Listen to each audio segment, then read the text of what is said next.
It was past midnight when a struggling single dad saw a young girl standing on the edge of a bridge, ready to jump, and with nothing but desperation in his heart. He shouted, "Don't jump," and pulled her back from the darkness. But what he didn't know was that saving this girl would change his entire life forever, because she wasn't just a stranger. She was the key to a secret, so shocking it could destroy everything he thought he knew. You're watching Snap Twist Stories, so subscribe right now, because the twists in this story are deeper, darker, and more powerful than you can imagine.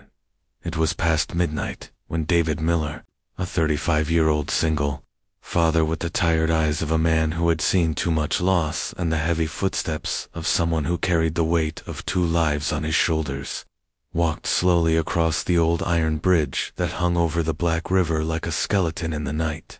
And he wasn't there for sightseeing or escape, but because this bridge was the only place he could breathe away from the suffocating reality of overdue bills, 2 jobs, and the constant fear of failing his little daughter Emily, who had only 7 years old, looked at him as though he was her entire world, when deep inside he wondered every night if he was even good enough to be her father.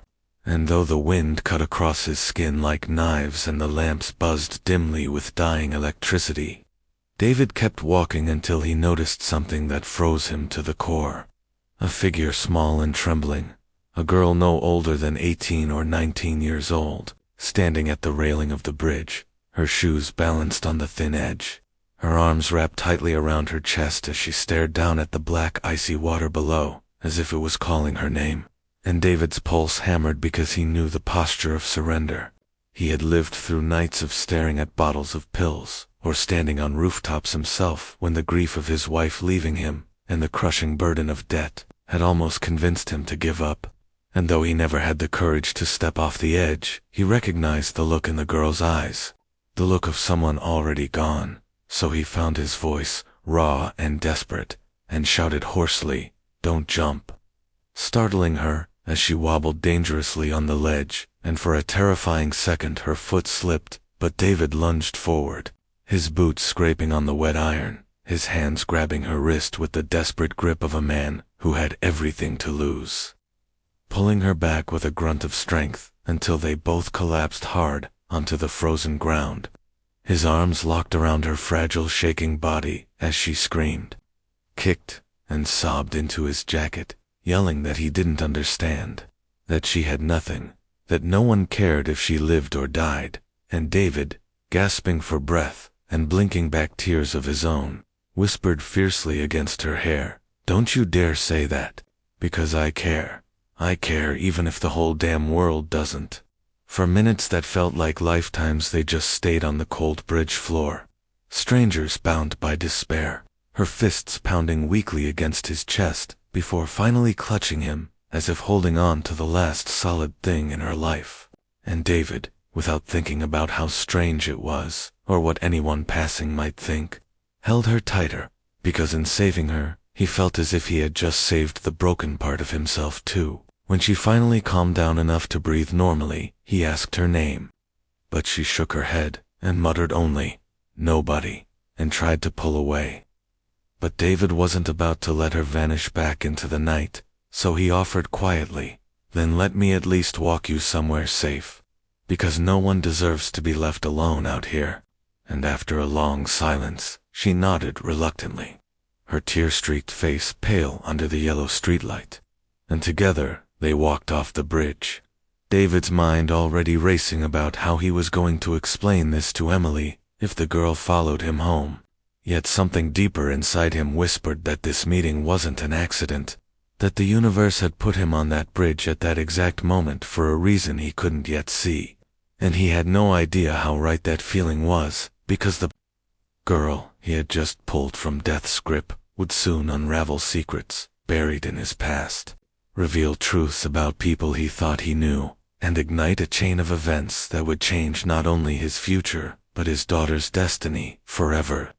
Next morning, David woke up on his worn-out couch with a crick in his neck and the faint sound of Emily humming to her cartoons in the background. But his eyes immediately darted to the corner of the room where the girl from the bridge sat curled up in one of his old blankets, her wide eyes staring at the floor as though she still wasn't sure if she belonged in the world at all. And for a long moment David simply watched her, trying to understand how fate had placed her in his life at such a critical hour, because he had no plan for this, no space in his already crumbling world for another broken soul. Yet something inside him refused to send her back out into the cold. So when Emily bounced into the room, her blonde hair messy from sleep, and her tiny arms wrapped around her favorite stuffed bunny, she stopped dead when she saw the stranger and whispered, "Daddy, who is she?" And David, forcing a tired smile, replied, "Just someone who needed our help last night, sweetheart." And Emily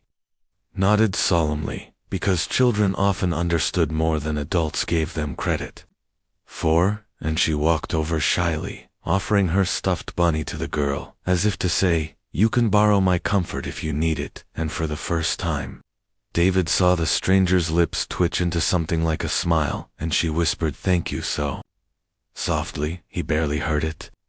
Over the next days, David learned pieces of her story, though she never revealed her full name.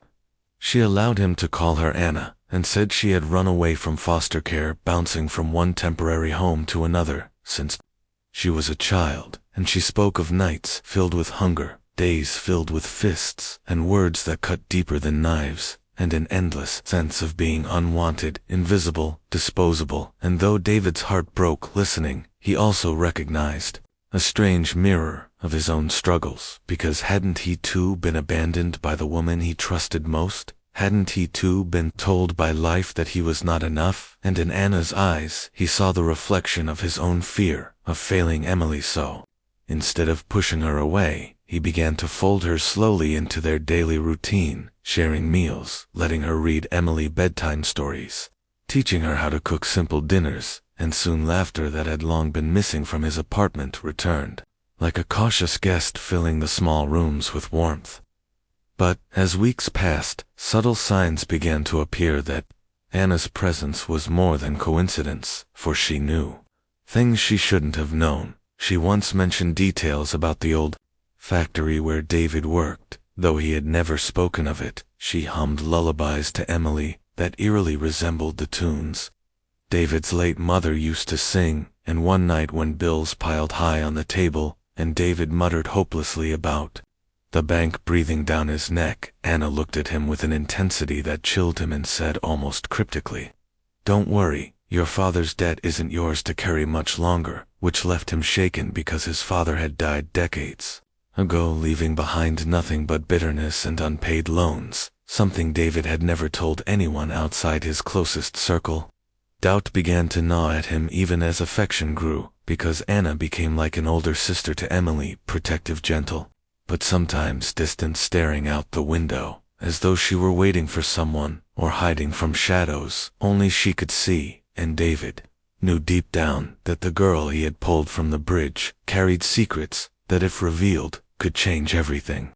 His suspicions grew one evening, when a sleek black car parked outside their apartment building, and a man in a tailored suit with sharp eyes scanned the building before driving away. And though David tried to brush it off as coincidence, Anna turned pale, gripping Emily's hand tightly and whispering under her breath, "They found me." David demanded answers, but she refused to explain, and that night, after Emily had gone to bed, he confronted her, telling her he couldn't keep protecting her without knowing the truth. And Anna finally broke down, revealing that she wasn't just a runaway foster kid. She was connected to a powerful family in the city, one that had buried secrets in money and blood. Her biological father, a billionaire businessman, whose empire was built on corruption, and who had forced her into silence for years by keeping her hidden from the public eye because her very existence threatened his image of the perfect family. And when she had discovered documents proving fraud and worse crimes he committed, she realized her life was in danger, and running was her only option, until despair overtook her on the bridge that night. David reeled at the revelation, his world spinning, because suddenly this wasn't just about a lost girl, it was about powerful enemies who could crush him and Emily without a second thought. Yet looking into Anna's trembling eyes, he realized he had already made his choice the night he pulled her from the edge he had chosen to protect her, no matter the cost. but forces were already moving against them for the next day. David found his locker at work, broken into with a note that simply read, "Stay out of what you don't understand," and later he caught a glimpse of the same black car trailing them as he walked Emily home from school, and though fear coiled in his gut, he pretended calm because his daughter's small hand in his demanded courage. He wasn't sure he had. As pressure mounted, David realized this was bigger than him, and that, by saving Anna, he had been dragged into a battle against men with wealth, influence, and no mercy. But it was too late to turn back, because his heart had already tied itself to Anna's survival, and in her eyes he saw not only pain, but a strange fierce spark, as though she was destined to fight back, and perhaps he was destined to stand beside her. The chapter of his life where he was only a struggling single dad was closing, and a new one was opening, a chapter of danger, secrets, and choices that could either save them all or destroy everything he held dear. The days that followed were a blur of tension and whispers, because David could no longer deny that shadows stalked them, the black car appearing near the grocery store, the same suited man seen smoking across the street from Emily's school, and Anna's hands shaking whenever the phone rang with an unknown number. And though David tried to maintain normalcy for Emily's sake, the pressure pressed heavier each day, until finally, Anna confessed the full truth one night, while the three of them huddled in the dim apartment, with only a single lamp casting light across their worried faces. She revealed that she was not only the hidden daughter of billionaire Richard Hayes, but also the sole heir to a fortune built on fraudulent empires and criminal ties. And when she discovered proof of his illegal dealings, including documents that implicated politicians and mobsters alike, she realized she held a weapon that could either bring him down or bury her forever, and in her hopelessness she had chosen the bridge, until fate in the form of David had pulled her back. David listened, his jaw tight, because he understood the magnitude of what she carried, but he also knew that running forever wasn't possible, especially not with Emily in the crossfire, so he demanded they face it head on. But Anna trembled, insisting, "You don't know him. He will kill us all before letting this truth out." Yet David, whose life had been nothing but survival, looked at her with a steadiness she had never seen before, and replied, "Then we make sure he doesn't get the chance." The next morning David reached out to an old friend, Mark, a former journalist who had lost his career exposing scandals, and was now scraping by with odd jobs, but whose contacts and stubborn sense of justice still burned strong. And when Mark saw the documents Anna had smuggled out hidden in a false bottom of her backpack, he whistled low and said, "David, this is dynamite, the kind that can take down half the city's elite, if we can get it to the right hands." And David, though terrified, agreed, but knew they had to move carefully, because Hayes's men were everywhere. As they planned their next steps, danger tightened its grip. Emily came home one afternoon, clutching a note slipped into her backpack that read, "Leave Anna or your daughter disappears," and David's blood ran cold, fury and fear twisting inside him. But he forced a calm smile for Emily, and told her it was nothing, while inside he vowed no one would touch his child. That night he confronted Anna, telling her he wouldn't risk Emily's life, but Anna fell to her knees, sobbing that leaving her would only delay the inevitable, because Hayes's reach would never stop until she was silenced. And David, realizing the truth, pulled her up and swore, "We fight together because family isn't just blood, it's who you'd bleed for." And in that moment Anna believed for the first time that she was worthy of being loved, protected, chosen.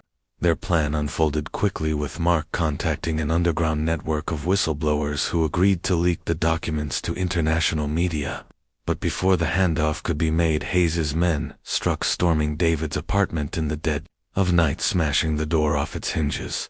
While Emily screamed from her bedroom, David fought like a cornered animal, wielding a broken chair leg against trained men, fueled by nothing but desperation and the need to protect his daughter. He managed to buy Anna time to grab Emily and slip out the fire escape, but he was beaten, bloody, and dragged before Hayes himself, who sat in a leather chair inside a skyscraper office, overlooking the city lights, his cold eyes studying David like a bug under glass. And he sneered, "So this is the hero, the warehouse rat who thinks he can steal my property."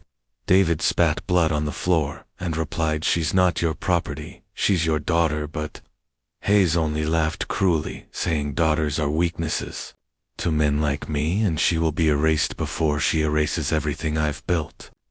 David felt despair clawing at him until Hayes made a mistake, boasting that Anna would never get far because his men were already tracking her signal. But what Hayes didn't know was that Anna had outsmarted him, removing the SIM card and slipping away with Mark's help to a safe house where the documents were already being transmitted across encrypted channels. And as Hayes gloated, the first news alerts began buzzing on his own men's phones, headlines flashing: corruption scandal, billionaire exposed. And for the first time, Hayes's smirk faltered rage, replacing control. He lunged at David, but in the chaos, Mark, who had followed them, burst in with a hidden recorder capturing Hayes's confession on tape, the final nail in his empire's coffin.